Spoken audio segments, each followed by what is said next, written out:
andikude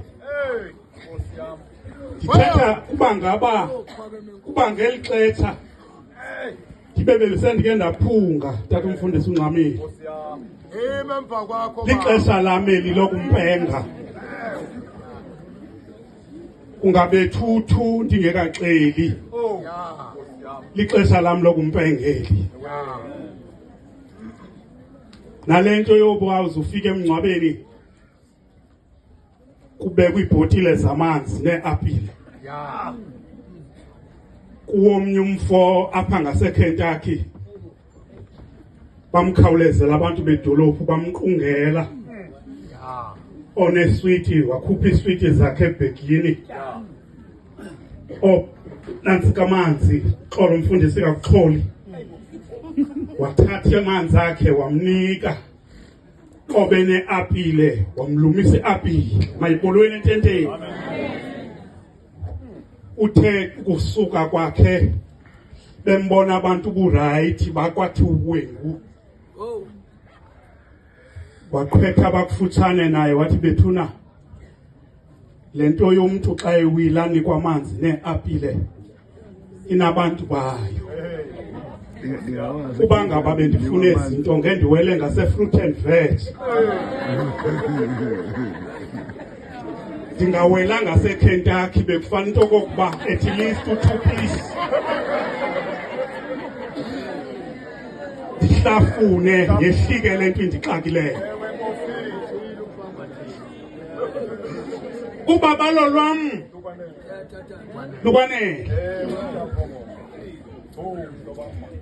lukwanele ubabalo lwam ngoba amandla am azalisekiswa ekuswelekeni kwakho amandla. In other words, xa sukuba ungena amandla andikhumbuze noba ukancinci kuxakanye ndiwazuzayo amandla.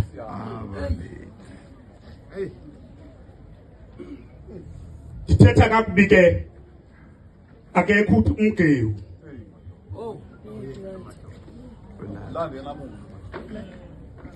ube bekhona bendizawuthi tata umgewu zonke inhlungu esizivayo zonke inhlungu esizivayo nokubulaleka kwethu ebomini sisindwa lusizi sigqitywa bububi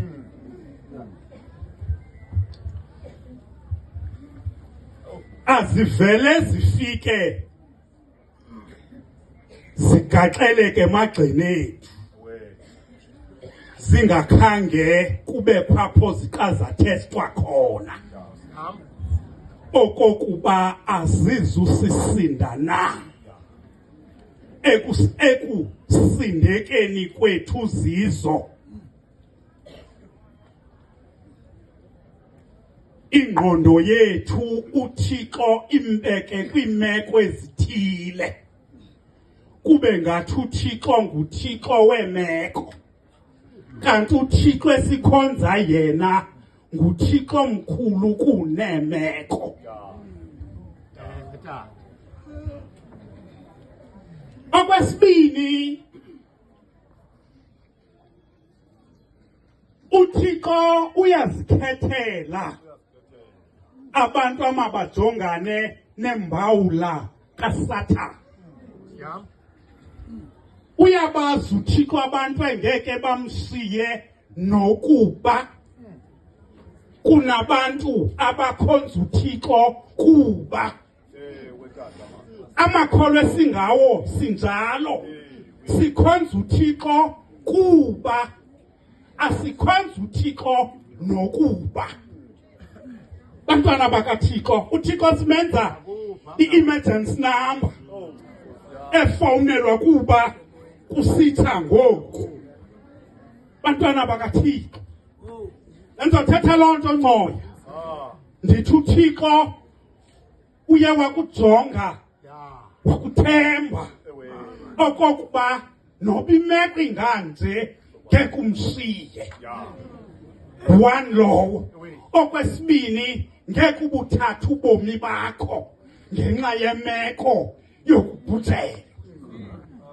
Bantwana bakaThixo, kukho amaxesha ebomini okokuba thina sithembe uThixo, uThixo athembe thina. Bantwana bakaThixo, nakwiikhokasi zangobusuku zokukuvisa kabuhlungu. Bantwana bakaThixo, nditsho ngoba amayelenqantu yasemini, iyelenqantu yasebusuku, bavuka abantu babe bahle emini.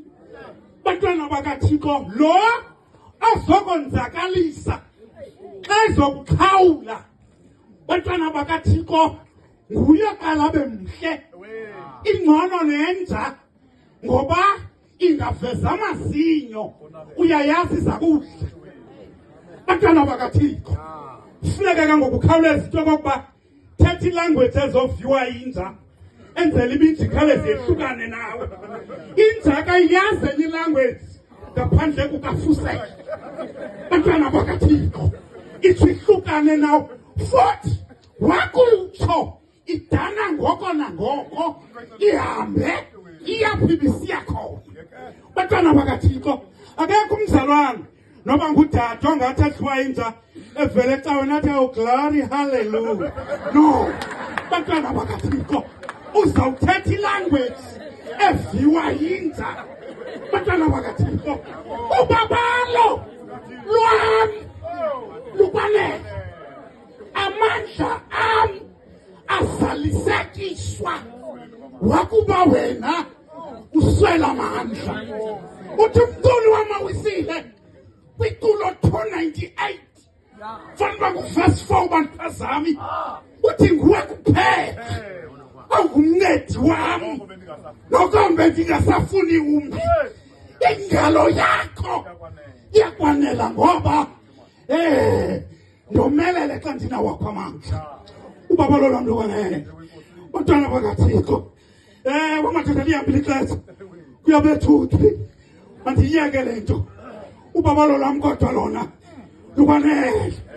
Impendulo kaThixo uMangcoya namakatsi nezihlobo emva komthandazo kaPawulos esiva inhlungu uvikwe enyameni. Udathi ndayibongoza kathathu inkosi ubisusa isithunywa sikaSathane esindibethayo. Bantwana bakaThixo, ewe endaweni yobuThixo, bantwana bakaThixo, aphendule ngokwendlela lo mzalwana athandaze ngayo wasuka uThixo wathi hlala kuso isithunywa sobumnyama wengeza amandla akho uThixo. Athi uDavide undilungiselela itafile phambi kwabandezeli bami. Ethe isiZulu undidekela itafula ngidle izitha zami zibuka ngoba uThixo nguThixo wathamba. Lento inhlungu kuwe bantwana bakaThixo. Kwincwadi yomprofethi Isaiah between chapter 42 and chapter 46 ngexesha lokulingwa komprofethi lumanelo babalo lithi izulu mboneni-ke umkhonzi wami endimxhasayo nendimthandayo nekholwa nguye inhliziyo yakhe. Bantwana bakaThixo, ibisixhaphakela into angathina xa sisakhula. Bantwana bakaThixo, akubethu umzala athathi andikubole kwangu ngowami. Bantwana bakaThixo, uqonda into yokokuba ayikhona ukhana ukukubuza apha kulo angumzali kasiba ngeke ndikuweka abanyana. Bantwana bakaThixo, sandla seqhego kaningi sitya. Bantwana bakaThixo, ndaphenduleka kwincwadi yesithilelo esithi uJesu kumpostile uJohane esiqithini sasePatmos. Bantwana bakaThixo, ngexesha lokubandezela kwakhe wathwaba umse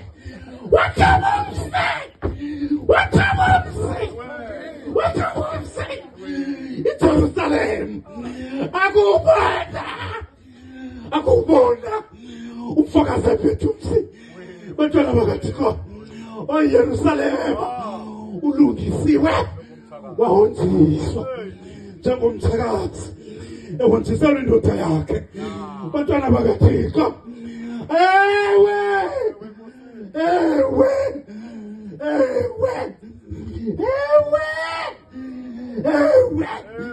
bantwana bakaThixo, wafaka lesithi ufaka mkewu umnquba kaThixo unabantu waluThixo uyohlala nabo emnqubeni wakhe.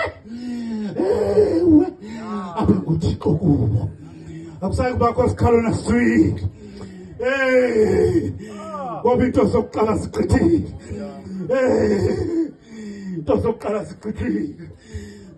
siqithile. Vumelana into zokuqala Ncoya zidlule. Andinamava okubhujelwa ngumfazi. Bantwana bakaThixo, andazi nokokuba la mazwi ndiwathethayo kuwe emthandazweni wam ebendiwuthandazileyo xa kuye kwathiwa ndizothetha ndatha kwabo ndikwenze noba ilizwi linye okokuba lifike entliziyweni yakho alifumanele indawo yokuhlala. Bantwana bakaThixo, babalo lwam lukwanele amandla akho. Uyabona ngokungena amandla kuxakanywa namandla kuThixo. Bantwana bakaThixo, into ezobulala wena ikugqibezela kwintlungu osoyiva kukuba abantu ebebekuthuthuzela ngexesha lentlungu ngabo abaphinde futhi bafake ityiwe esilondeni. Bantwana bakabawo, yento ezokugqilaza.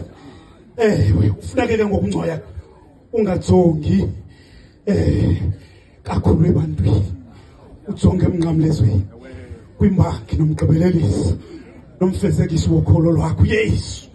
Bantwana bakaThixo, xa ndiyekayo kuthiwa kwakunomntu kumkani owayengaboni ngamehlo, ngoku wasiwa kugqirha othile.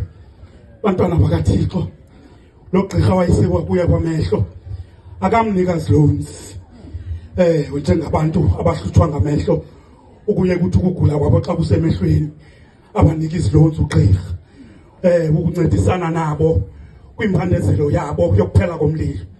Bantwana bakabawo, ubaba lolwam lukwanele. Uthi ke ngoku lo mntu wabheka wanantsika wathi mandiwakhupha amehlo njengoba kusithiwa yongulwa ngokwalapha ndiwanantsike kakuhle azothunyelwe lebhu nyanti andizange ndabe yinesi ke ndibesaba yiyo ndiyaguga ngo-60 years kulo nyaka uzayo ndiyamxoka bantwana bakaThixo. Uthi ke ngoku xa esekuloo nto akwazeki okokuba umphongomo wayengekho moze akwazeki waphazanyiswa intoni ugqirha mfokathetho, kodwa ekugqibeleni kwasike kwakhona kati ithile eyayathatha amehlo esigulayo wathetha iphaka seyihlafuna lokugqibela, wathi xa ejonga wabona into okokuba icebe endinalo ngoku linye lelokokuba ndibambele kati ndikhupha amehlwayo ndifake apha kumguli. Bantwana bakaThixo, ubabalo lwam Mangcobo lunane xa sawuthandaza wathi uba agqibe ukuwakhupha afake pha, wabuza kumnikazi wamehlo ubona ntoni? Wathi yena ndibona iimpuku ezininzi. Bantwana bakaThixo, ngamanye amazwi ikati ine-focus. Bantwana bakaThixo, ukwazi unganqwili kwizikhukhula zeli lizwe. Ewe, kwizikhukhula zeli lizwe, kwizikhukhula zeli lizwe ngcono ndibuya ndifa ndithini nanjengoba ubuke watsho wathi akho space. Bantwana bakaThixo, uthi focus ngqo phambili ungaboni iimpuku zininzi. Bantwana bakaThixo, ujonge khona. Ewe, ngoba nayo ekulingweni kwayo ikati ingathi noba ndandithe ndiziyekile kodwa ndandingathethi into yoba ziphume emva kwekhabhathi zizohamba phambi kwam. Bantwana bakaThixo, ubabalo lwam lukwanele. Bantwana bakaThixo, ungaphiki nasomathuba ngcono, ungaphiki nasomathuba fakwaThixo ubufuna uxolo emzini wakho, ukhumbule kanjalo into yokokuba isikhukukazi senkuku asilifukameli intsontso lenye inkuku. Uba liyeza ilithwaga liphuphuzele liyowale. Bantwana bakaThixo, ububele besikhukukazi senkuku behlukile kunobubele bemazi yakho. Bantwana bakaThixo, imazi yakho ithi ngoku inabantwana abathathu ebazeleyo ifike uyibona ithe ebaleni wincancisa abantwana baye abathathu kungene nabakwamakhelwane abathathu bafike benze 6 kule 3 ayikhalazi mani ukuthi elo xesha iyawenza umsebenzi.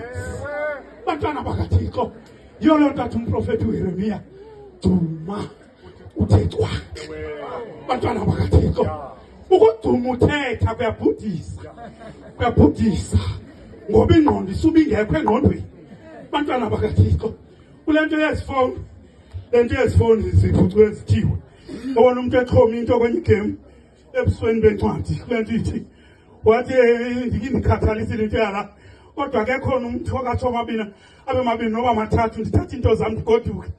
Bantwana bakaThixo, uphawula into yokokuba emveni kwethuba uphinde futhi athi xa kuthi hayi bo yaphinde yana thine yanto bekubuza abantu khalezeni leqa kwi-comments uva abantu besithi hayi yekani bantase.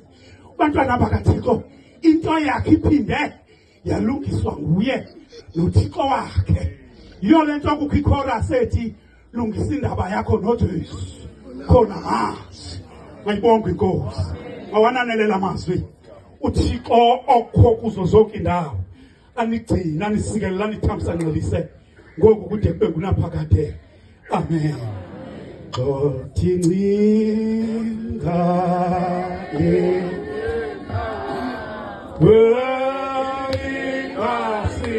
Sothandazani sonke ke ngavuye basingasuku nenkumbulo